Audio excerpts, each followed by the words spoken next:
Assalamualaikum warahmatullahi wabarakatuh. Perkenalkan nama saya Kapten Somole dengan APM 23030310555. Pada kali ini saya akan menuntaskan tugas mata kuliah struktur ketentuan praktekan mengenai pengetahuan umum mengenai ketentuan praktekan dengan dosen pengampu mata kuliah struktur ketentuan praktekan Ibu Nia Dwi Puspitasari STMT.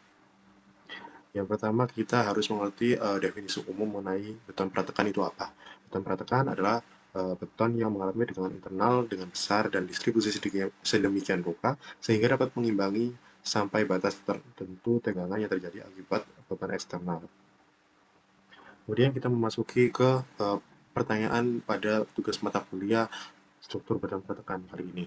Yaitu yang pertama, jelaskan perbedaan antara pemberian gaya prategang secara eksternal dan secara internal, serta berikan contohnya. Yaitu pemberian gaya prategang pada beton dapat dilakukan secara dua cara, yaitu internal dan eksternal, seperti yang ada pada pertanyaan. Pada sistem prategang internal, tendon atau kabel baja mutu tinggi diletakkan dalam penampang beton. Ada dua, ada cara metode pratarik serta pasca tarik. Tegangan tekan ini berfungsi untuk menyeimbangkan tegangan tarik yang muncul akibat beban luar sehingga beton menjadi lebih kuat dan tidak mudah retak. Konsep ini sesuai dengan definisi beton prategang, yaitu beton yang diberi tegangan internal dengan besar dan distribusi tertentu untuk mengimbangi tegangan akibat beban luar. Contoh penggunaan beton prategang internal dapat ditemukan pada balok girder jembatan, plat lantai, dan lain-lainnya. Ya, seperti pada contoh ini. Terus, sementara itu, pada sistem prategang eksternal, tendon tidak ditetapkan pada dalam beton, melainkan berada di luar penampang struktur. Kabel ditarik dari luar, dan gaya tariknya disalurkan ke beton melalui angkur dan titik deviasi. Angkur dan titik deviasi ini. Meskipun berada di luar, gaya yang dihasilkan tetap memberikan efek tekan pada beton sehingga dapat meningkatkan kekuatan dan kemampuan menahan beban. Sistem ini biasanya digunakan pada jembatan bentang panjang box girder modern atau pada pekerjaan perkuatan struktur lama yang ingin ditingkatkan kapasitasnya tanpa harus membongkar bagian dalam beton. Terus kita next ke soal selanjutnya, yaitu jelaskan perbedaan beton prategang yang menggunakan sistem pratarik, pretension, dan pasca tarik atau post tension. Mungkin secara mudahnya pratarik pretension itu kita lakukan sebelum beton mengeras. Jadi itu jadi satu di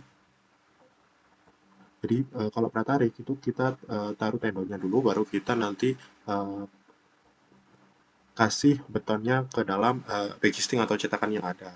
Sedangkan kalau pasca tarik itu beton dicor terlebih dahulu, kemudian setelah dicor mengeras, kabel yang berada di dalam saluran ledak baru ditarik dan diangkut di ujung-ujungnya. Tuh. Ini adalah contoh dari yang pratarik dan pasca tarik. Tuh ya. Terus soal selanjutnya itu jelaskan perbedaan antara tendon dengan angkur ujung dan tanpa angkur ujung. Untuk yang tendon dengan angkur ujung itu tendon atau kabel prategang ditarik lalu dikunci menggunakan angkur di ujung beton. Angkur berfungsi untuk menahan gaya tarik agar tidak kembali ke posisi semula. Gaya prategang kemudian disalurkan ke beton melalui plat angkur di bagian ujung elemen. Biasanya terdapat ciri-ciri yaitu ada perangkat angkur di ujung balok seperti namanya, ada angkur di ujungnya. Terus umumnya digunakan pada sistem post tension atau setelah mengeras. Terus gaya ditahan secara mekanis oleh angkur bisa dilakukan di lapakan atau case in place.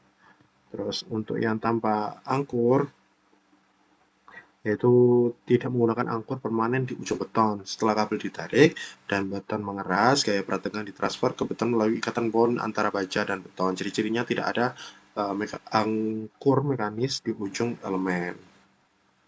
Terus soal selanjutnya yaitu jelaskan perbedaan antara tendon rekatan dan tanpa rekatan. Pada sistem ini, untuk yang tendon dengan rekatan, setelah kabel ditarik umumnya pada post tension, saluran kabel diisi dengan groove. Ini, groove, span grounding atau yang lainnya, sehingga kabel melekat pada beton sepanjang bentangnya. Gaya prategang kemudian ditransferkan ke beton melalui lekatan tersebut. Ciri-cirinya ada proses grounding setelah penarikan, gaya disalurkan secara merata sepanjang tendon. Jika satu bagian rusak, bagian lain masih bisa membantu menahan beban. Umumnya digunakan pada jembatan dan box girder. Terus selanjutnya yaitu ada yang tanpa rekatan. pada sistem ini biasanya dilapisi oleh grease dan selubung plastik sehingga corrosion protection tube vegetable filter material pada gaya prategang itu hanya ditahan oleh angkur di ujung-ujung tendon. Nah, ciri-cirinya ya seperti tadi, tidak ada growting, hanya ditahan di ujung angkur. Jika tendon terputus, pengaruhnya lebih besar kepada elemen, umumnya pada pelat lantai gedung bertingkat. Terus soal selanjutnya yaitu mengenai sistem berdasarkan pengerjaannya, jelaskan perbedaan antara sistem pracetak, cetak di tempat, serta komposit. Jadi sistem pracetak seperti yang umumnya ada, yaitu metode di mana elemen beton dibuat terlebih dahulu di pabrik atau tempat khusus, kemudian setelah mengeras dan mencapai titik tertentu, elemen tersebut dikirim ke lokasi proyek untuk dipasang. Terdapat beberapa hal yang bisa kita temui ciri-cirinya, yaitu dicetak di luar lokasi proyek untuk lebih biasanya terkontrol, pemasangan di lapangan lebih cepat, cocok untuk produksi massal. Terus untuk yang sistem cetak di tempat atau cast in place itu biasanya adalah metode di mana beton dicor langsung di lokasi proyek pada posisi akhir struktur tersebut. Jadi udah dipasang-pasangin prategang uh, tendon prategang. Nah, biasanya ciri-cirinya proses pengecoran dilakukan di lapangan, tidak perlu transportasi dikarenakan kita langsung cast in place. Waktu pengecoran relatif lebih lama karena menunggu proses pengerasan. Terus yang terakhir ada sistem komposit, di mana sistem komposit adalah gabungan dari elemen pracetak dan beton dicor di tempat yang bekerja bersama sebagai satu kesatuan struktur. Biasanya bisa dilihat dari sebagian elemen dibuat di pabrik, lalu disambung dan dicor di tempat. Tidak ada precast, concrete slab, berasistut, join, circuit, baru nanti cast in place. Artinya itu nanti kita cor di sini-sininya. Ini precast partnya yang berarti untuk nanti yang cast in place-nya ini kita taruh di sini, nanti kita dicor. Terus ada lagi soal mengenai jelaskan perbedaan sistem prategang parsial dan parsial penuh. Untuk sistem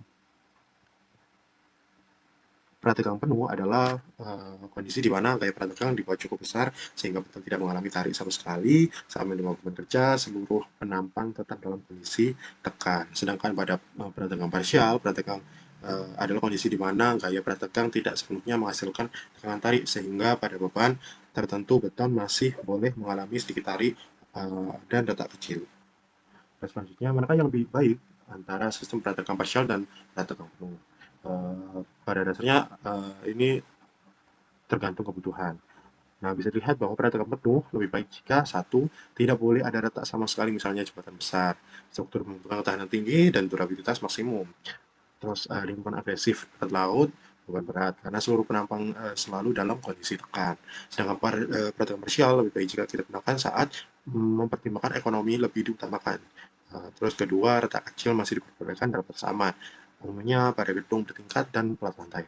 Terus karena penggunaannya baja prategang lebih efisien dan tetap aman. Dan yang terakhir, jelaskan keunggulan beton prategang dibanding beton bertulang biasa. Ada beberapa aspek pembanding yang telah dirangkum, yaitu pertama, berdasarkan prinsip kerja, beton prategang diberi gaya tekan awal sebelum menerima beban, sedangkan beton bertulang biasa tidak ada gaya tekan awal.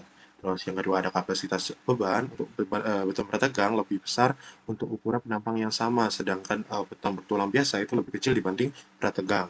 Kondisi retak, kontrol retak, retak sangat kecil atau bila tidak terjadi sama sekali. Retak lebih mudah terjadi. Terus untuk bentang struktur bisa mencapai bentang panjang hingga 40 meter, cocok untuk bentang pendek sampai sedang saja kalau bentang bertulang biasa. Sedangkan untuk ukuran penampang lebih ramping dan ringan, sedangkan kalau beton bertulang biasa untuk mencapai suatu kekuatan yang tinggi butuh suatu penampang yang lebih besar dan lebih berat.